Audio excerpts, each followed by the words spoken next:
Isang mapagpalang umaga po. Good morning mga kapatid. Mapagpalang umaga din naman. Kumusta po kayo? Namiss po namin kayong makasama. Ngayong araw po ay nagpapatuloy pa rin tayo sa ating mga serye sa Growing in Jesus o Lumago sa Wangis ni Kristo. At sa mga nakaraang linggo po ay tinalakay sa atin ang ilan sa mga katangian ni Jesus. Natatandaan niyo po ba kung ano yung mga napag-aralan natin ng mga nagdaang linggo?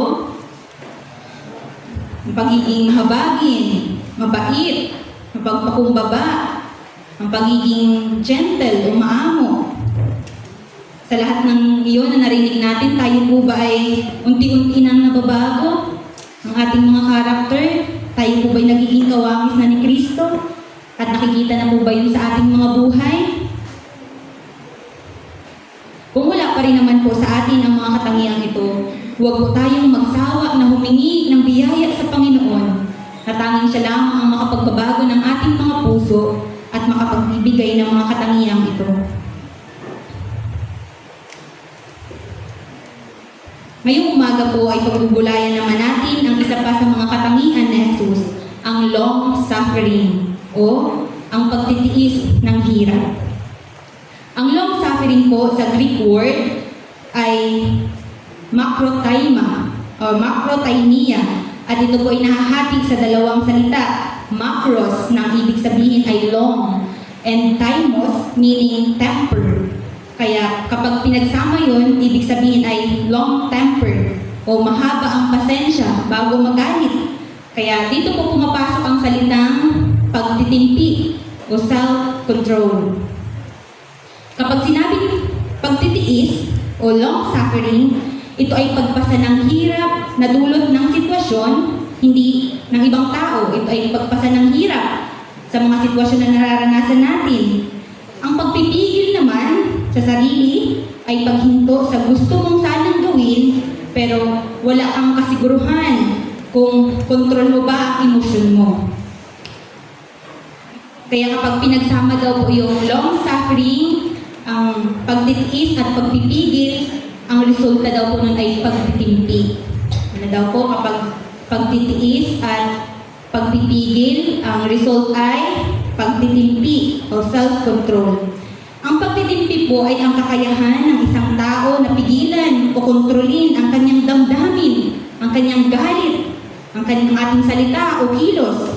Lalo na kapag siya ay nasasaktan o kapag daw po tayo ay nasasaktan, nagagalit o natutokso.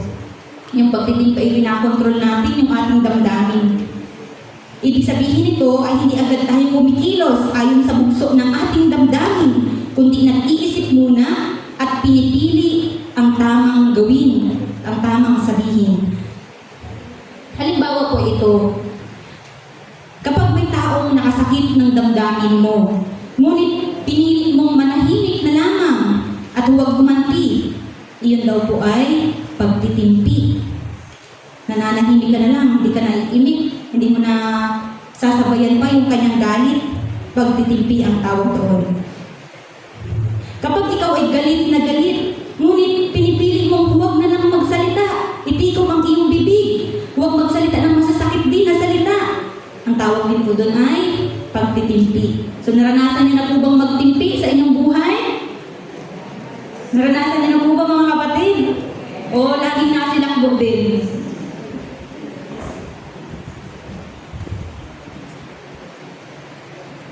Kaya mga kapatid, ang pagtitimpi ay isang mahalagang katangian sa buhay nating mga tao at lalong higit sa buhay nating mga Kristiyano. Sa mundong ito na puno ng tukso at emosyon, ang pagtitimpi ay nagpapakita ng katapangan at karunungan. Bakit daw po nagpapakita ng katapangan ang pagtitimpi? Di po ba iisipin ng mga tao, pag ikaw ay tumahimik, kapag hindi ka na umimik, mahina ka? Di po ba? Yun ang karaniwang iniisip ng tao kapag hindi ka gumanti, kapag nagtimpi ka, ikaw ay mahina. Ngunit sa ating mga Kristiyano, ang pagtitimpi ay hindi tanda ng kahinaan. Pakisabi sa ating mga katabi, ang ating pagtitimpi ay hindi tanda ng kahinaan. Bagkus, ito ay tanda ng katapangan. Matapang ka deep inside, nais gawin ay dapat agad sundin. Hindi lahat ng nararamdaman natin, hindi lahat ng gusto natin ay dapat agad natin sundin.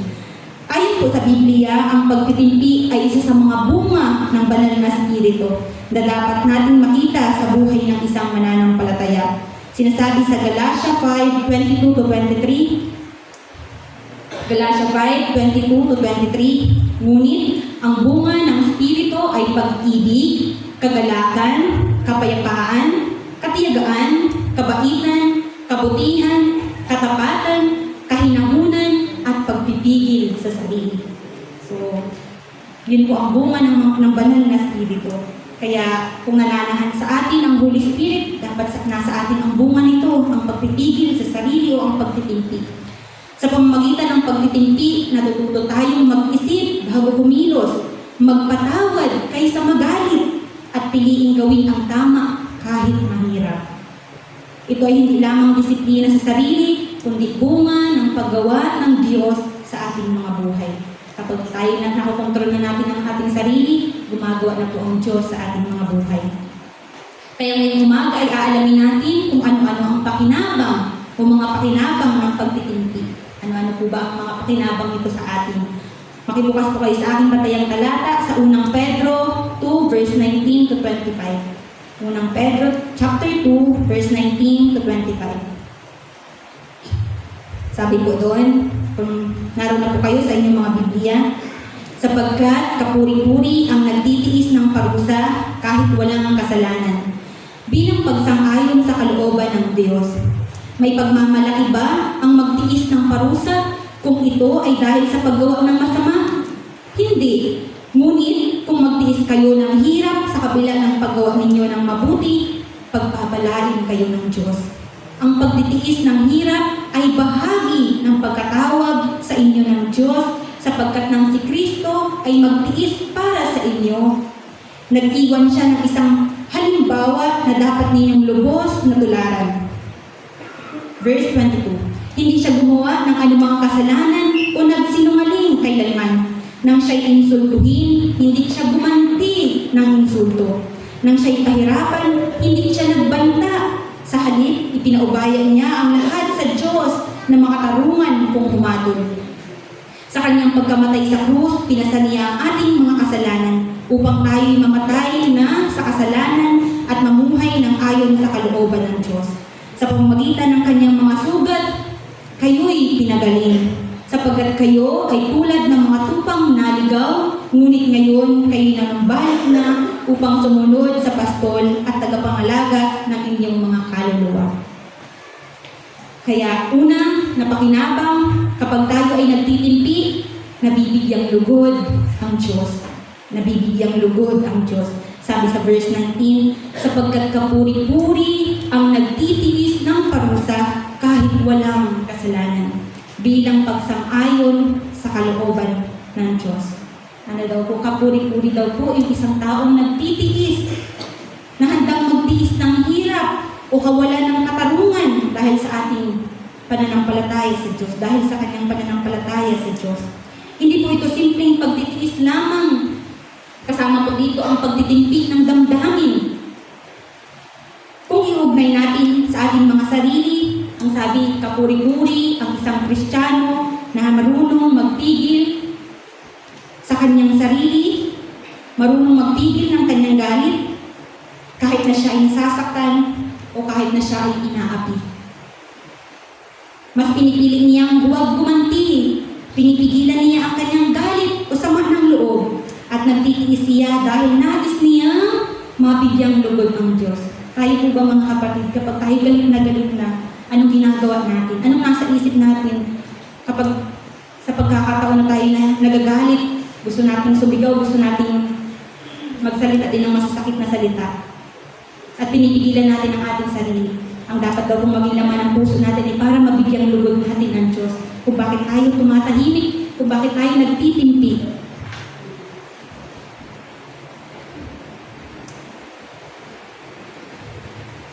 Sa bawat pagtitiis at pagtitimpi natin na huwag sumabog ang ating galit, ang inaisip natin ay palaging mabigyang lugod ang Diyos. O minsan may mga pagkakataon na nagpapadala agad tayo sa ating mga emosyon at sama ng loob. Kapag ba tayong mga Kristiyano ay hindi napigilan ng ating mga sarili na magtiis at magtimpi, sino po ba ang napapahiya? Kapag hindi natin napipigilan ng ating sarili na magtiis at magtimpi, sino ang napapahiya? Ang Diyos at tayo din. Hindi lamang ang ating mga sarili, kundi ang Diyos din. Sapagkat ang mundong mapagmasid at mapanghusga ay hindi lamang tayo ang huhusgahan, kundi ang Diyos din na ating sinasamba at pinaglilingkuran. Ano nga po yung madalas natin naririnig kapag hindi natin mapigilan ang ating galit? Kala ko ba Kristiyano na yan? Kala ko ba born again na yan? Linggo-linggo pa namang nasimba. Bakit parang wala namang pinagbago? Narinig ko na po yung kay nanay nung kami nasamba. Ang nagagalit si tatay sa hindi mapigilan ni nanay ang kanyang damdamin. Nakasagot din siya. Sabi ni tatay, pasimba-simba ka pa, huwag ka nang sumimba. Ano po? Ganun po ba?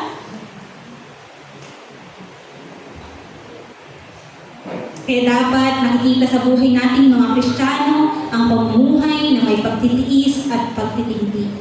Ang pagtitiis at pagtitimpi ay palaging magkasama. Never maghihiwalay ang pagtitiis. Hindi ka kasi makapagtimpi kung hindi ka nagtitiis. Ano po? Ito'y palaging magkasama.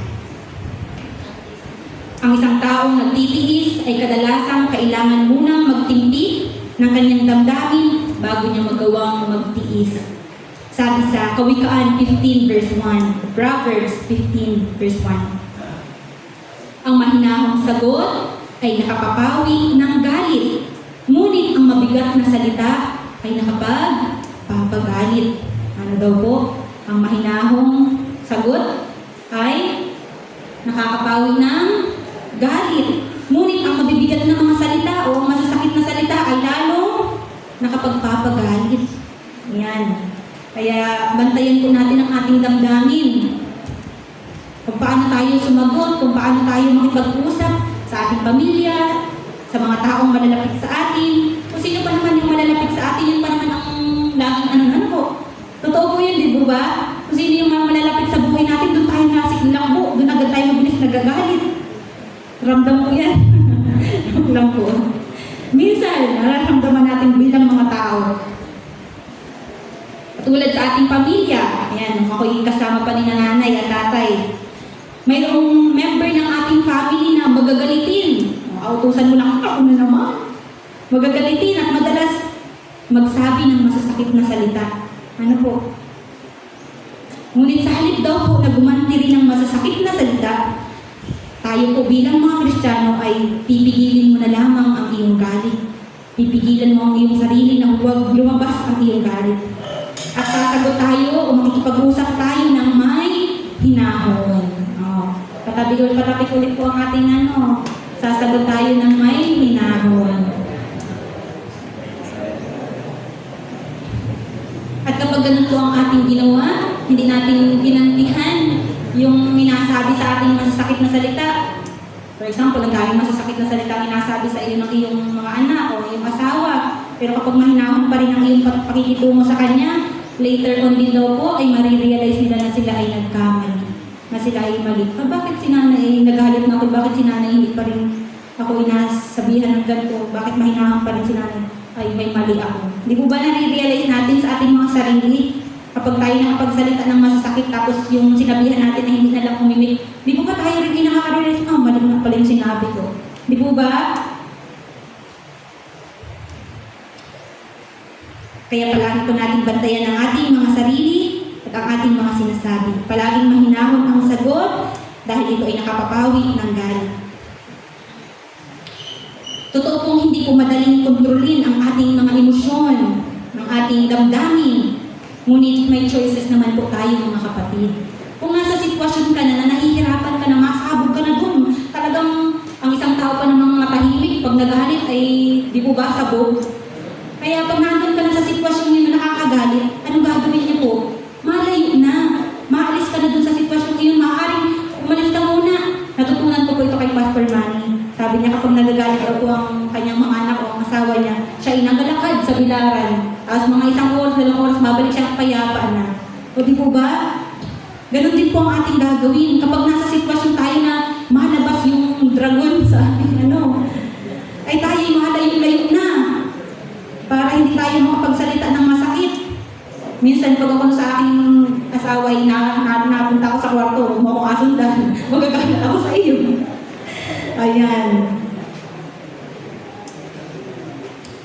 Nawa po sa ating mga buhay ay palagi nating nabibigyang lugod ang Diyos sa pamamagitan ng ating mga pagtitiis at pagtitimpi. Ikalawa po, kapag tayo ay nagtitimpi, natutupad ang layunin ng Diyos.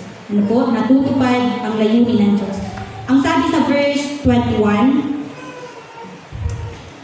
ang pagtitiis ng hirap ay bahagi ng pagkatawag sa inyo ng Diyos, sapagkat nang si Kristo ay magtiis para sa inyo, nag-iwan siya sa inyo ng isang halimbawa na dapat ninyong lubos na tularan.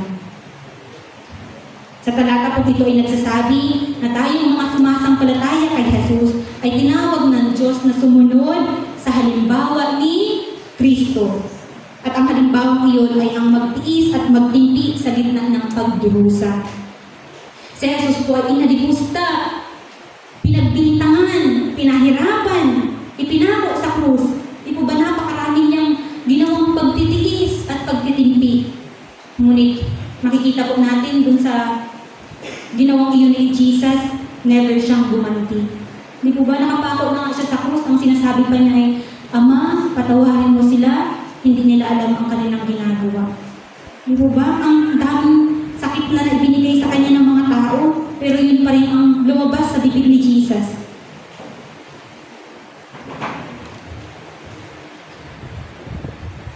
Upang matupad ang kalooban ng Diyos, lahat ng hirap at pagtitiis ay ginawa ni Jesus.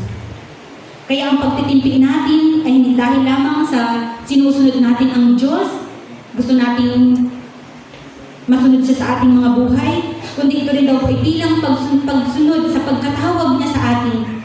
Di po ba nung tayo sumampalataya kay Jesus, mga sino na tayo ngayon? Tayo ngayon ay mga anak na ng Diyos. Kaya ang pagsunod natin ay bilang sa pagkatawag sa atin bilang mga anak ng Diyos. Bakit kailangan magtimpi? Kasi ito po ang ating pagkatawag. Ito ang calling sa atin, ang magtimpi tayo. Halimbawa daw po ay kapag sa inyong trabaho, kapag nag-a-apply ng trabaho, di po ba may pinapasang resume? At meron namang ibibigay na job description sa iyo, yung iyong magiging amo. Ito yung magiging job mo, gano'n. Yun po isang document na naglalaman ng mga inaasahan sa iyo, mga responsibility mo at mga kwalifikasyon. Nakasaad din po dun yung summary kung ano lamang yung scope ng iyong trabaho. Kung gaano kadalas at ano-ano ang mga hangganan ng trabaho mo.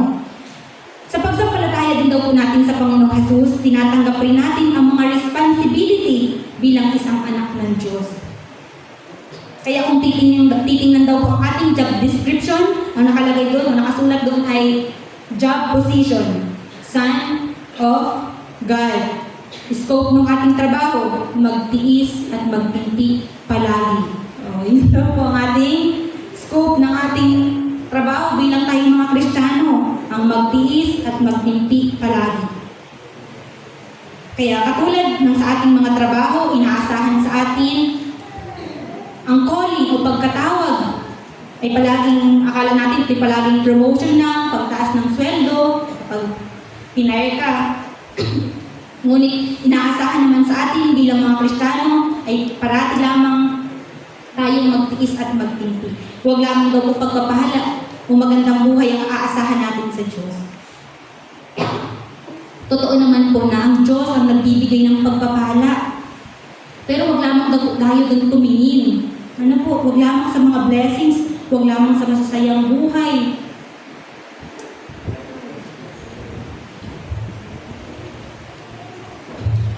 Hindi nito inaalis sa atin ang katungkulan natin na mamuhay katulad ng kay Kristo. Kaya ang sabi ng talata, ininsulto siya, pero hindi siya gumanti. Pinahirapan siya, pero hindi siya nagbanta. Kaya dapat matanggap din po natin ito bilang tayo mga anak ng Diyos. Si Jesus nakaranas nun, maaaring maranasan din po natin yun. Di po ba ang mga alagad, sila binugbog, pinarusahan, sinaktan? Kaya maaaring maranasan din po natin ang ilan sa mga naranasan ni Jesus. Tayo daw po ay mga Kristiyano hindi lamang kapag masaya, tahimik at payapa ang buhay. Mas nasusubok ang ating pagkatawag sa gitna ng paghihirap at kawalan ng katarungan. Dito ba dito sa mundo natin ngayon, minsan ang justice ay ang hirap ng makamtan. Hindi dahil wala tayong choice, ito ay sadyang pinipilit natin dahil ninanais natin na maging katulad ni Kristo, kaya sumusunod tayo sa ating pagkatawag bilang mga anak ng Diyos. Mas pinapahalagahan natin na maging katulad ni Jesus kaysa ang maging tama at manalo sa mata ng mga tao. Kapag dumating ang tukso na matitest ang ating pagtitiis at pagtitimpi, palagi daw po natin tingnan ang ating mga job description. Ano nga po tayo? Son of God. Ako ay anak ng Diyos. At ang atas sa akin ngayon ay ang magtiis at magtimpi. Malaking parte ng pagtitimpi ay pagkukontrol ng iyong emosyon. Madalas ang taong nagkukontrol ng kanyang emosyon ay nananahimik. Nananatili tayong tikom ang bibig o tahimik sa kabila ng pangungutya sa atin, sa kabila ng mga masasakit na salita na ating naririnig. Hindi dahil tayo ay mahihina, kundi dahil ayaw natin ibigay sa kaaway ang reaksyon na hinihintay niya para tayo ay gumawa ng mga bagay na laban sa ating pagkatawag. Kapag bago pala tayo ay nasiklab ang galit natin, sino ang natutuwa? Ang kaaway natin, ang diablo, kasi naman talaga ang kanyang ginagawa araw-araw. Inatest niya tayo, magalit ito, maging masama ito. Di po ba? Pero kapag daw pala tayo nagtimpi, pinakontrol natin.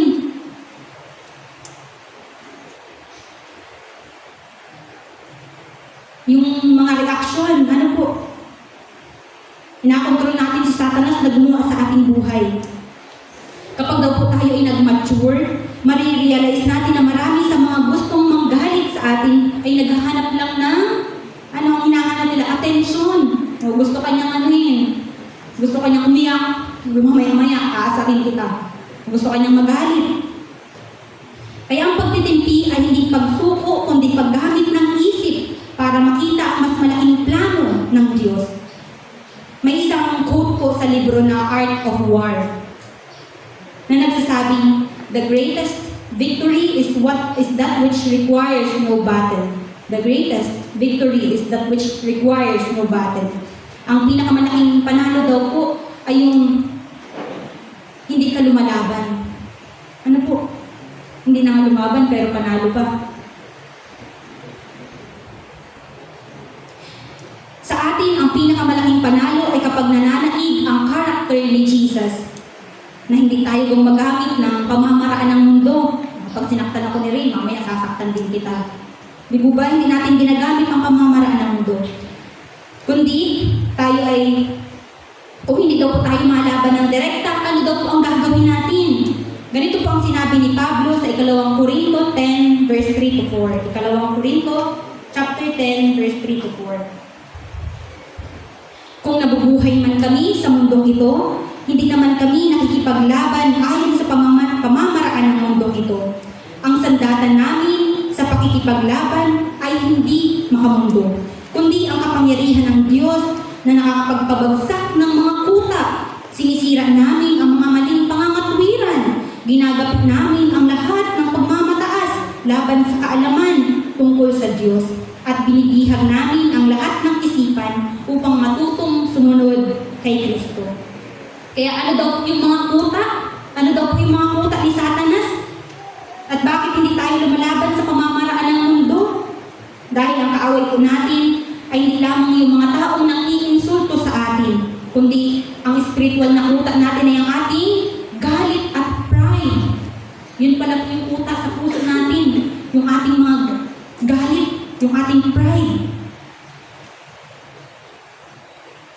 Ang kuta na tinutukoy ay ang mga filosofiya ng tao na kumukontra sa katotohanan ng Biblia.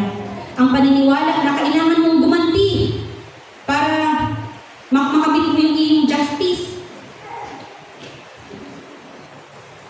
Pero yun daw po isang utak ng kaisipan na sumasalungat sa turo ni Kristo tungkol sa pagtitimpi. And then dun sa kasunod na verse po ay sinabi ni Pablo na sinisira namin ang mga maling pangangatwiran, ginagapit namin ang lahat ng pagmamataas laban sa kaalaman tungkol sa Diyos, at binibihag namin ang lahat ng isipan upang matutong sumunod kay Kristo. Ano daw po ang ginagawa ni na Pablo? Kapag sila ay nakakaramdam ng ganun, pinipigil o sinisira nila, ginagapi. Kaya kapag nagtitimpik daw po pala tayo, winawasak natin ang utak ng kaaway sa ating puso. Winawasak natin yung tungtungan ni Satanas. Pag nawasak yun, wala na siyang tutungtungan sa puso natin. Hindi na siya makakagawa sa buhay natin. Pero kapag lumabas daw po yun, sino ang pumapasok sa puso natin? Ang kaaway. Ibig sabihin, ang utak o maling pag-iisip ay dapat kinukulong, sinusupil, winawasak, nilalabanan. Kaya po ba natin labanan yun sa ating mga sarili? Hindi po natin kayang labanan sa ating mga sarili. Ngunit mahingi tayo ng biyaya sa pamamagitan ng kapangyarihan ng Diyos. Palagi tayong mananalangin kapag nandyan na yung test na tayo kasubukin, na tayo magagalit. Ang tagumpay ay hindi nakukuha sa piskal na armas, kundi sa pagpapasailalim ng ating isip sa otoridad ng Diyos. Ang gagamitin daw po nating sandata ay ang salita ng Diyos, ang kanyang kapangyarihan at ang kanyang pamamaraan. Ang sabi sa unang Pedro 2 verse 23, na sa halip na gumanti, ipinaubaya niya ang lahat sa Diyos na makatarungan kung humatol. Kayo po ba na-experience niyo na po ba na may isang taong gumawa sa inyo ng masama at gumanti kayo? O mas pinaubaya niyo na lamang yun sa Diyos? Dahil alam niyo ang Diyos ay mas makapangyarihan kaysa sa sino mang tao. Kung mailagay daw po tayo sa sitwasyon na ginigipit tayo, ang maka-Diyos na pamamaraan daw po ay huwag pumatol at ipaubaya sa Diyos na makatarungan ang ating mga pagtitiis at pagtitimpi. Ipaubaya po natin sa Diyos. Pangatlo po, kapag tayo ay nagtitimpi, nahihikayat ang iba na manumbalik sa Diyos. Kapag tayo ay pinipigilan natin ang ating galit, nahihikayat ang iba na manumbalik sa Diyos. Sabi sa verse 21, nag-iwan si Kristo ng halimbawa upang ating lubos na tularan. Tatanungin natin, bakit mahalagang tularan si Kristo? Bakit po ba mahalaga nating tularan si Kristo? Dahil po ang layunin ng buhay Kristiyano ay hindi ang manalo sa sitwasyon. Ang layunin daw po natin bilang tayo ng mga Kristiyano ay hindi ang manalo sa mga sitwasyon na na mahirap, nagtitiis tayo at nagtitimpi. Ang tunay na layunin natin ay makita ang Diyos sa ating mga buhay. Ang tunay na layunin natin ay ang makita ang Diyos sa ating mga buhay.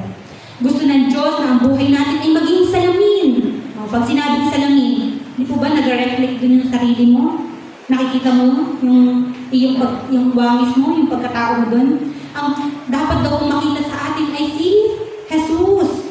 Sa buhay natin, sa mga ginagawa natin, sa mga inasabi natin, dapat daw ang nakikita ay si Jesus. Kaya kapag may taong nakasakit sa iyo at nagtimpik ka, ang nakikita nila ay hindi na ikaw. Ang bait naman talaga ni MJ.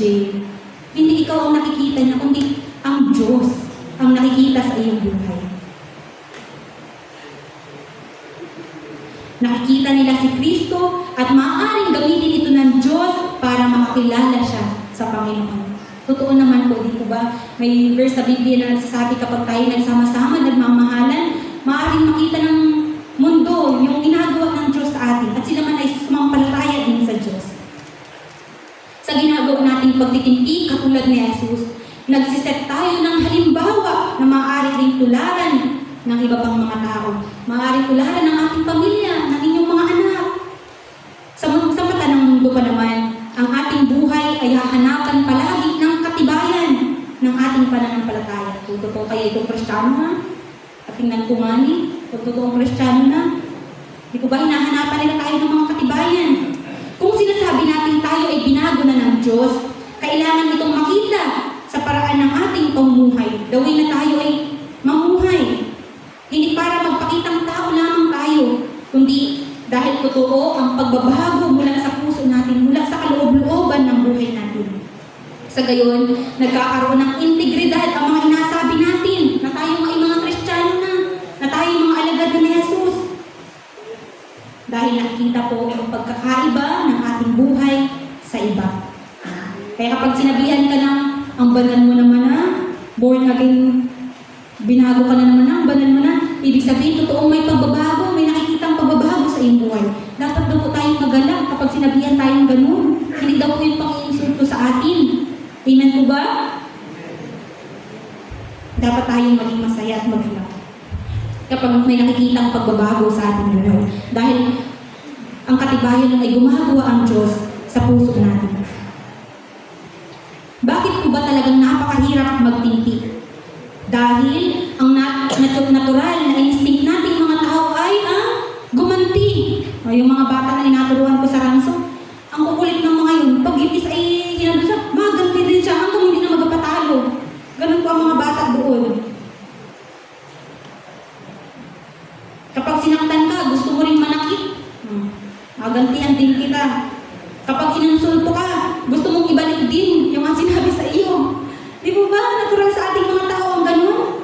Iyon po yung normal sa atin. Aminin po natin sa Diyos. Tayo ganun, tayo mga ganun.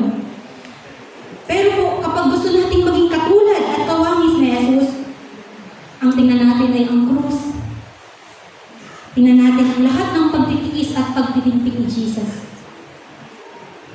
Sabi sa verse 23, ininsulto siya, pero hindi siya gumanti. Pinahirapan siya, pero hindi siya nagbanta. Para siyang tupa, nadadalhin sa kakayan na walang kaimik-imik. Ganun si Jesus. At dapat ganun din po ang tularan natin. Kahit mahirap. Ano po mga kapatid? Isipin po natin yun. Ang Panginoon na walang kasalanan, siya pa ang sinaktan. Pero sa halip na gumanti, tinanggap niya ang sugat, tinanggap niya lahat ng palo, tinanggap niya lahat ng pagpapahirap. Bakit po kaya? Bakit tinanggap ni Jesus yun? Ito po ay sinagot ng verse 24. Ang sabi, sa pamamagitan ng kanyang mga sugat, kayo'y pinagaling. Ano daw po?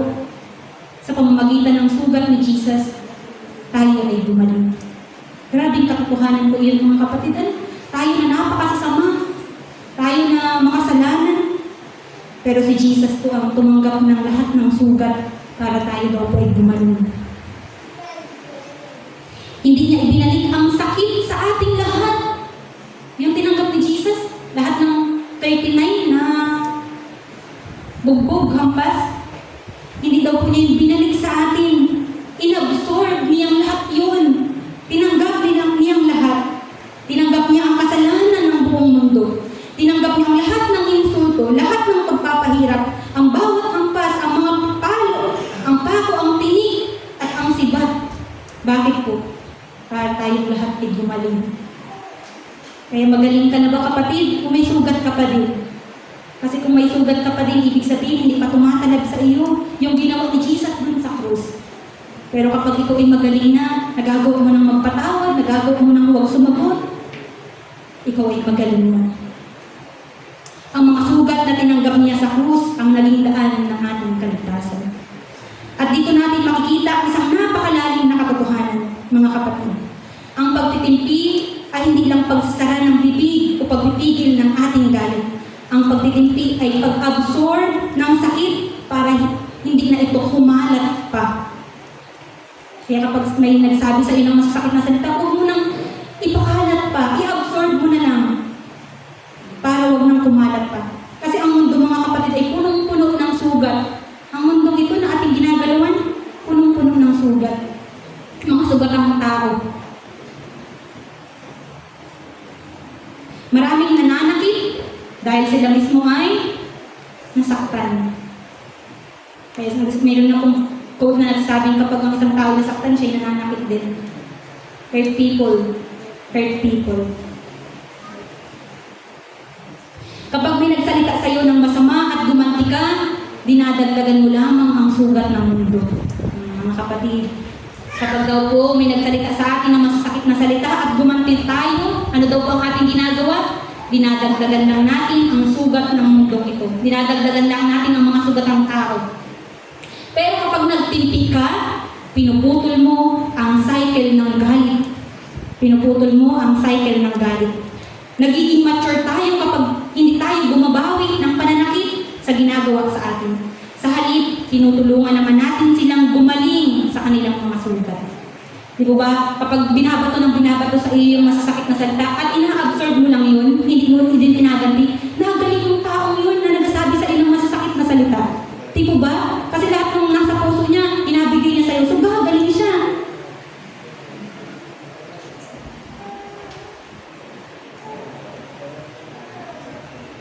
Sa halip po, nadagdagan ang kanilang sugat, pinipili mong maging daan patungo sa kanilang paggaling o paghilom. Dahil tayo ay namumuhay sa mga katawang may kapintasan. Aminin natin na ang buhay na meron tayo ay somewhat broken. May mga broken sa atin. Broken ang puso natin. Ngunit bilang mga Kristiyano, hindi na tayo dapat dumadagdag sa pagkabasag ng ibang tao. Sa halip, dapat maging bahagi tayo ng kanilang paghilom. Kapag ikaw ay inapi at nagtimpik ka, hindi ka gumanti ng sugat sa sugat, pinuputol mo ang cycle ng kasalanan. Pinuputol po daw po natin ang cycle ng kasalanan. Ang iyong pagtitimpi ay lumilika ng isang healing environment. Kapag nagtimpi ka, nagkakaroon ng pagkakataon ang taong nakasakit sa iyo na magtanong, bakit kaya hindi siya gumanti? Nagkakaroon daw po ang isang tao na magtanong sa kanyang sarili, kung nasiyasat niya ang kanyang sarili, bakit kaya wala siyang reaksyon sa sinabi ko? At sa sandaling iyon, maaaring gamitin ng Diyos ang buhay natin para hawakan ang puso niya. Para siya ay maibalik sa Diyos. Kasi siya po ay naligaw. Tayo lahat naman po, di ba? Tayo mga tupang naligaw. Tayo inabot lamang ng Diyos. At mayroong taong ginamit sa atin. Ngayon, tayo naman ang gagamitin ng Diyos para yung taong yun na nananakit sa atin ay mapalapit sa Panginoon. Amen po? Sa sandaling iyon, maaaring gamitin ng Diyos ang buhay natin para hawakan ang puso niya. Ang sugat na tinanggap mo ng may pagtitimpi ay maaaring maging gamot na magbubukas sa kanilang puso para magsisi. Kaya mga kapatid, ito po ay palagi natin ipamuhay at tandaan. Kahit tayo nahihirapan, humingi tayo ng biyaya sa Panginoon. Hindi po ba ganito rin ang nangyayari sa atin? Sabi sa verse 25, kayo ay tulad ng mga tupang naligaw, ngunit ngayon kayo na nung balik na sa pastol at tagapangalaga ng inyong mga kaluluwa. Tayo rin dati ay naligaw na parang tupa, lumayo tayo sa Diyos, namuhay tayo sa sarili nating mga pamamaraan, pero bakit tayo nakabalik? Hindi ba dahil may isang taong ginamit ng Diyos sa ating buhay?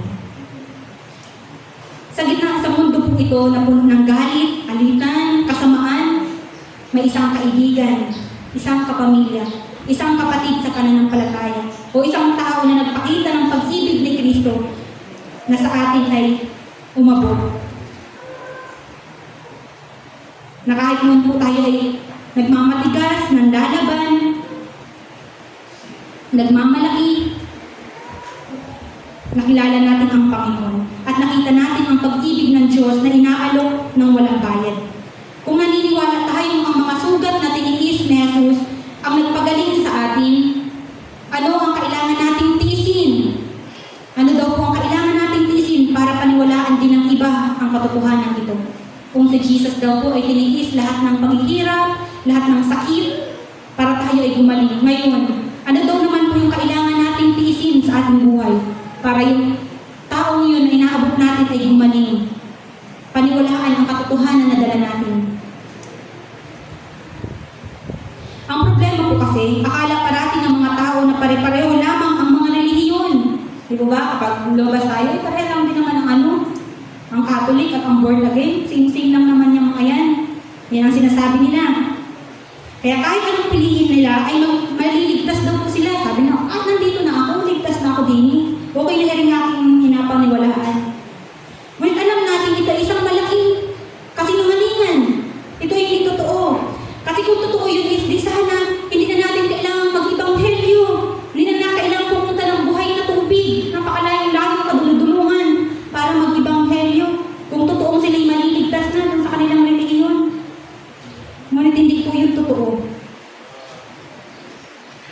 Ang iba ay ilalaban pa, sukdulang makikipagdebate, mapilit lamang ang kanilang mga maling alam, at palalabasin na tayo ang masama.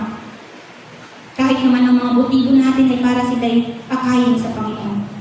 Pero kahit na daw po ganoon, alalahanin natin na gaya natin, sila'y mga tuparing naliligaw na baka kailangan ng maliwanagan. Kailangan mo lang tanglawan para makita niya ang daan. Alam na natin ang katotohanan dahil may basag ang ating pagkatao, walang anumang kakayahan, galing o mabuting gawa natin ang magiging sapat na handog upang kumbinsihin ang Diyos na ihangaw tayo mula sa parusa ng kasalanan. Ang ating best ay hindi kailanman naaabot sa kanyang perfect standard. Kailangan may umako ng responsibilidad na iyon para sa atin. Isang individual na may perfect holiness, perfect obedience, perfect life, at may kakayahang magtimpi at magtiis hanggang sa krus para sa atin. At walang iba po yun kundi si Jesus. Wala nang iba pang paraan para maligtas at wala na rin ibang tagapagligtas kundi si Jesus lamang. Wala nang iba pa sa buong mundo ang pwedeng maaasahan natin ng ating kaligtasan. Hindi reliyon, hindi mabuting gawa natin, hindi pagsisimba natin linggo-linggo, hindi pag-alib sa iba't ibang simbahan, kundi sino lamang po? Si Kristo lamang. Naniniwala po ba kayo? Na si Jesus lamang ang tanging makapagliligtas sa atin. Siya lamang ang tanging kailangan natin. Kung nauunawaan po natin ito, biyaya ng Panginoon. Praise God. Paano naman po yung iba na nagpapatuloy sa kasinungalingan, bulag sa katotohanan, nananatiling ligaw? Ano daw po dapat ang gawin natin sa kanila? Patuloy natin silang pagtiisan, pagtiyagaan na akayin sa Panginoon. Ang sabi sa John 8 verse 12, Juan 8:12b, ako ang ilaw ng sanlibutan. Ang sumusunod sa akin ay magkakaroon ng ilaw sa kanyang buhay at di nalalakad sa kadiliman. Sino daw po ang buhay, ang ilaw ng sanlibutan ito? Si Jesus. At sino mang sumunod sa kanya ay magkakaroon din ng ilaw sa kanyang buhay at di nalalakad sa kadiliman. Sa Diyos nagmula ang ilaw, kaya binigyang liwanag niya ang ating mga buhay. Tayo bilang mga anak ng Diyos, tayo bilang mga sumampalataya kay Jesus, ang tungkulin natin ay paliwanagan ng ilaw o paliwanagin ang ilaw na nagmumula sa Diyos at liwanagan ang kapaligiran, ang mundong ito. Kaya tayo po lahat ay tig-iisang ilaw. Magsisilbi tayong liwanag sa ating pamilya, sa inyong mga klase, sa inyong mga kaibigan.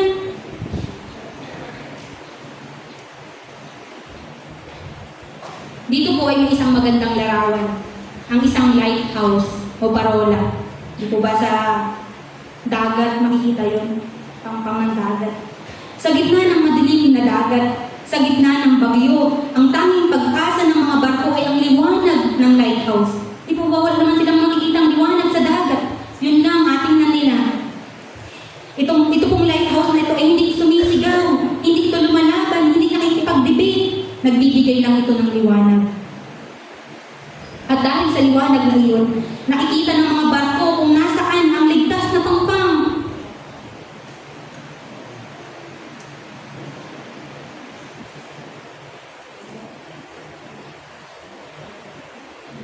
Hindi ko po ibig sabihin na palagi tayong magtimpi at manahimik and then that's it, tapos na. Hindi po.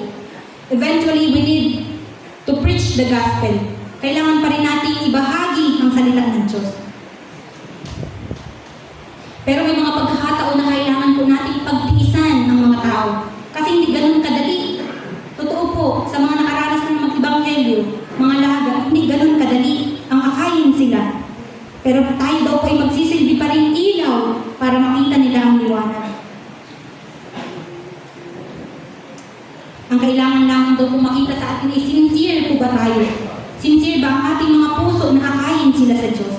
Gaya ng parola, stand still and let your light shine. Manatili daw po tayo at ang ating liwanag ay manatiling magningning.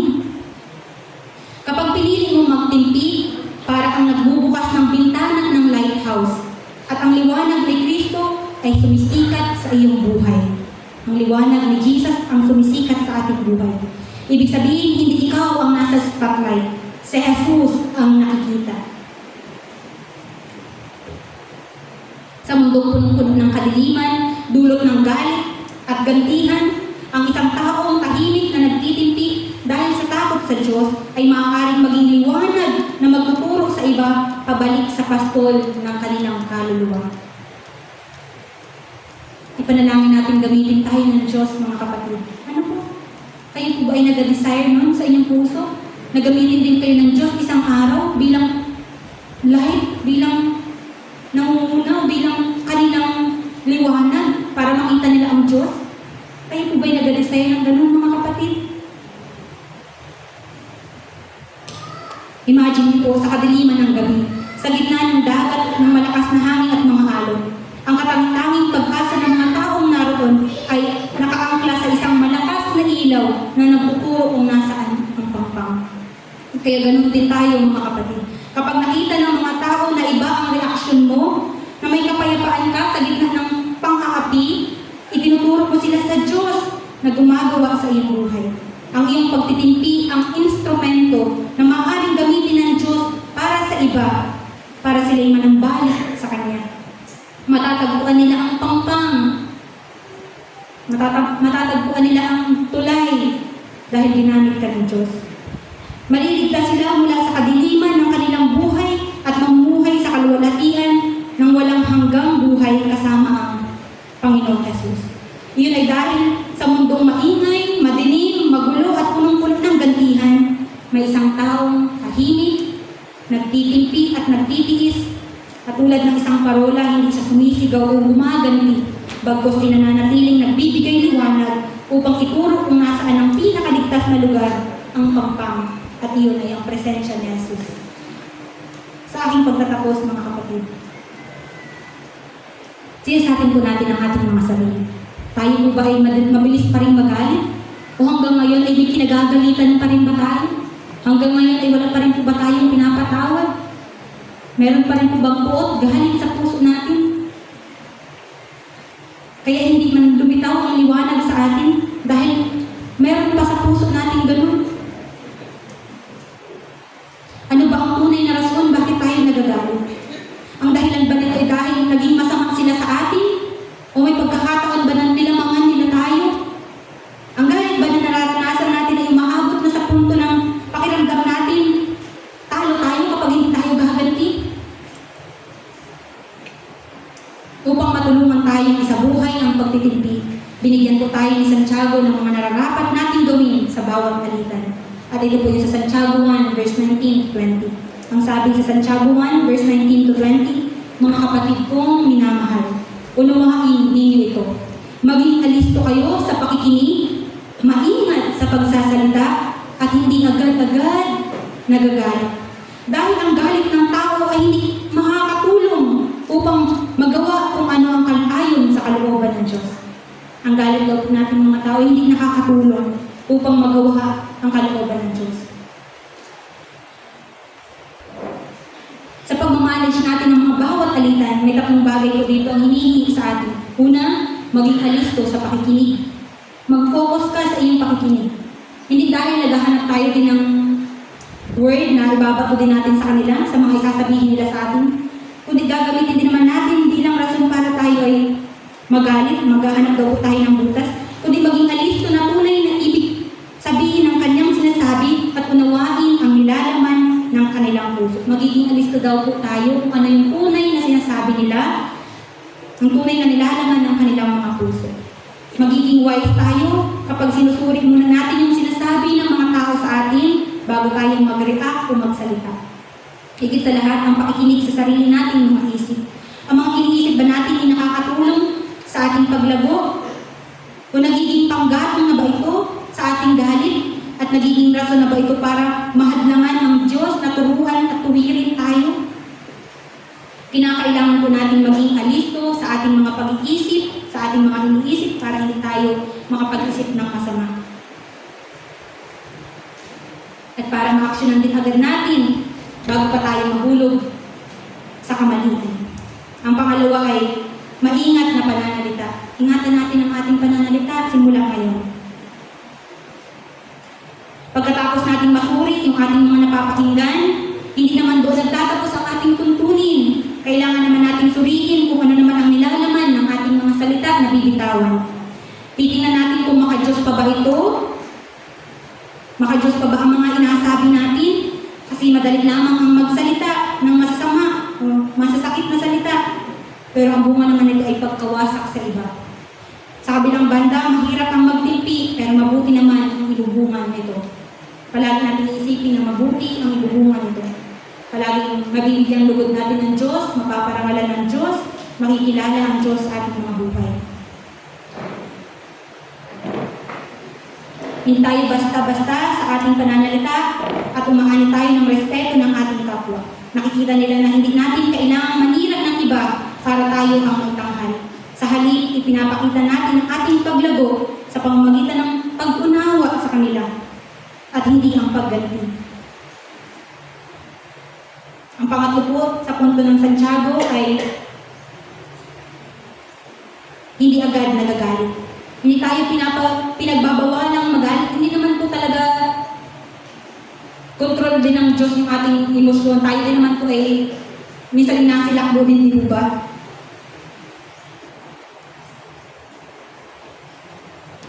Dapat nagiging wise lamang tayo sa gitna ng ating mga galit. Isipin muna natin bago tayo magsalita, bago natin ibukas yung ating bibig sa kanila. Aminin din po natin sa ating mga sarili na mayroon pang dapat baguhin sa atin para sa gayon gagawa ang Diyos sa ating mga buhay. Aminin natin na mahina tayo, na marupok din tayo.